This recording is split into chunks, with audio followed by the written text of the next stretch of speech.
So using simple shapes, you can use easily shapes to draw people. A circle for head, rectangles or ovals for the body and arms.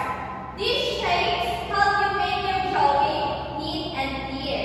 Different sizes of people in your family are not all the same sizes. Parents are usually bigger and children are usually smaller. So this helps shows who is an adult and who is a child.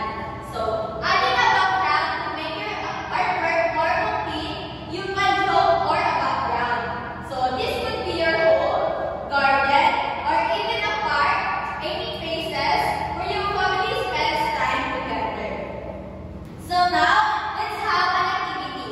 So now, it's your turn to make your own family portrait. I will give you a piece of paper and draw your own family portrait. So, using what you learned, I want you to draw your family. So, remember, include 3 people, members in your family. Use simple shapes to draw each person. So, this is our criteria for our activity today. Content, 10 points. Creativity, 10 points. Overall presentation, 10 points. Overall, the total is 30 points. I will give you 3 minutes to answer this. Now, let's start. Are you done? Not yet, teacher.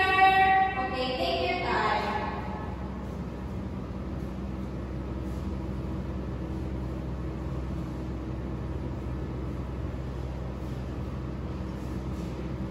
Time's up. Okay, let's check your work. So, may I present Rosalie to present your work. So, this is my family portrait. So, this is my daddy, this is mommy, and this is me. This is me because I have a long, straight hair. Very good. Let's give Rosalie a 3 claps. 1, 2, 3. So, Angelica, can you present your drawing? So, this is my drawing. So, this is my mom, my dad, and me. Very good. Give yourself a 5 claps. 1, 2, 3, 4, 5. So this is your assignment class. Bring a photo of your family for our next art activity. So my name